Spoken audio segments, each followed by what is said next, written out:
My name is Slay James. I am 28 years old and I'm from Birmingham, Alabama. I was born in Penza, Russia, and I was adopted when I was a year old on Christmas. And I was raised in a really good family, church-going family. We went to a Covenant Presbyterian church, and yeah, it was just a really good family to grow up in. I had two sisters. We all get along, and went to school, ran track and cross country. Just had a really good childhood. No real problems, and I guess the problems kind of presented themselves when I left home for college. When I left home, I kind of left the church as well. And when I was at college, I rushed a fraternity. I rushed Sigma Chi, and just wanted to get as much of the college lifestyle that I could, and basically was introduced to drinking when I was 18. Never had a drink before going to college, but as soon as college started, it was time to explore and see how much fun I could have. And it was a problem that didn't really expect to become as problematic as it did.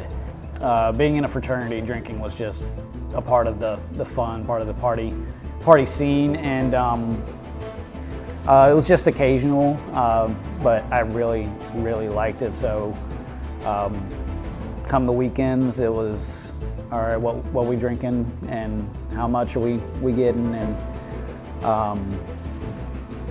it kind of became a real issue when I got my DUIs in 2017, and that was probably when I should have realized that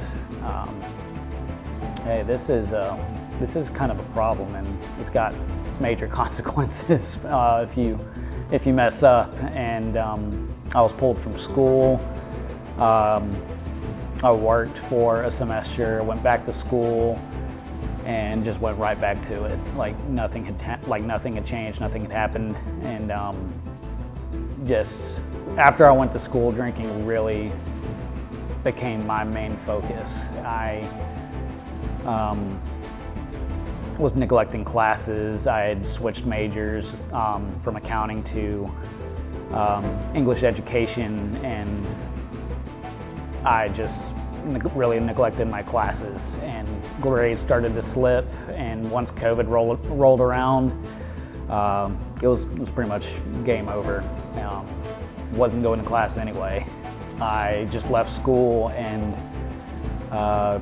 drank and worked and tried to make ends meet. And I think my family was just tired of seeing me the way that I was. I was drinking in their house. I was trying to hide it. I wasn't hiding it very well, and they wouldn't tolerate it. And so they suggested, and highly encouraged me to go to rehab, but I went to rehab on my terms. I found a secular place, could keep my phone, and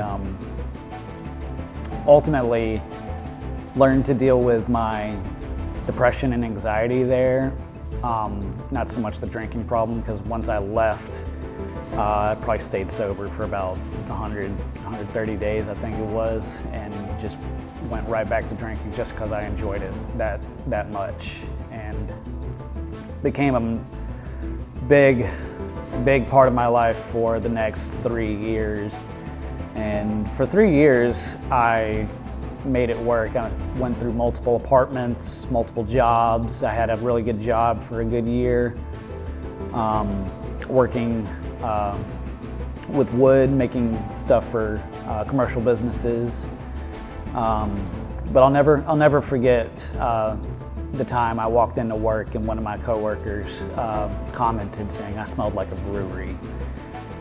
But all throughout those 3 years, I just didn't care.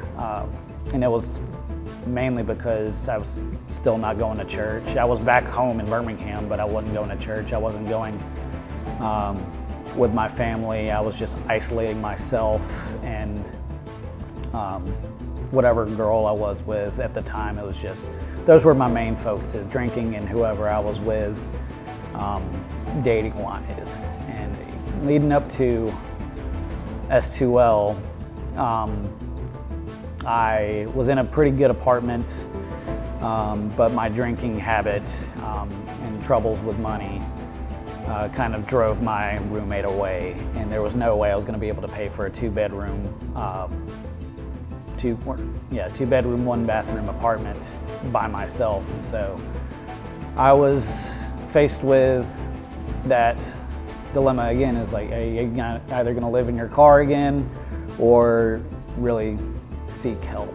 And I decided it was time to seek help. I talked with my parents. I talked with my old youth pastor who had struggled with addiction as well.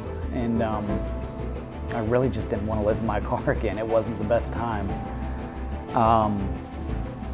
And so that's when we found S2L. And the night before I was supposed to come to S2L, my power was shut off, my water was shut off, because I wasn't able to pay bills.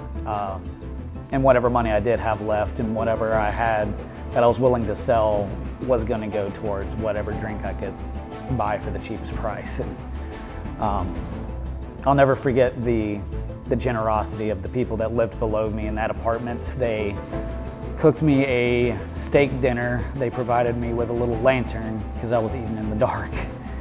And I'll never forget that kind of kindness. And it's the kind of kindness that I hope to demonstrate and exhibit towards others around me. But yeah, that led me to S2L. No longer could live like that, and yeah, S2L just changed the game entirely. It was a real prodigal son kind of moment. God welcomed me back with open arms, and I met some of the greatest people. Some of them I get to work with, and it redefined what a relationship with Christ looks like, and something that I've been trying to practice on a daily basis. What I had was a heart issue, and mostly because I had stepped away from God. And when you walk onto S2L's property, it's like you can feel that there's a power, there's a spirit there that just encourages healing. So once I went through both phases of S2L, and afterwards I stayed up here in Murfreesboro. I live at Greenhouse Ministries, which that has been a great place to live, and great community to be a part of, just men trying to hold each other accountable. I worked for 2 restaurants coming out of S2L, and I enjoyed working for those restaurants for the most part. It was just money still kind of was an issue, like checks were bouncing, and just needed more security. So I started working for a trampoline park. I worked in their cafe, and kind of hit a temptation point. Like there was a good week where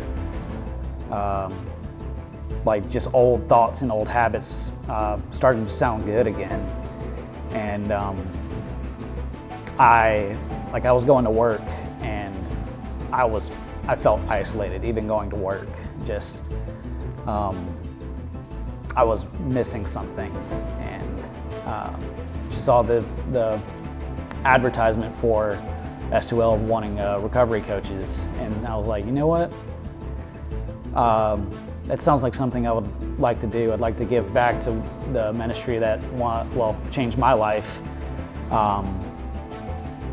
but also help others get through the struggles that I kind of went through.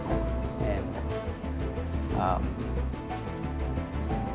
I left the trampoline park and applied with S2L, and having a history with S2L was kind of a shoe-in, and have been working for S2L for a good 6 months now, and it's been the best 6 months I could have asked for working-wise. I'm among guys who constantly point me to Christ, guys who just get it, just that community. That thing I was lacking was that relationship and that community with other men who are pursuing God as much as I am, if not more. If you are struggling, there is an answer for everything. The answer is having a relationship with God, and no matter what that looks like, or if you don't know anything about it, God just is taking care of you, even when you don't know it. He puts people in your life to remind you of His goodness and His faithfulness, and whatever you're going through, the best thing you could do is to just find that help that Christ has to offer. Wherever you are, the Lord's waiting for you, and there's freedom.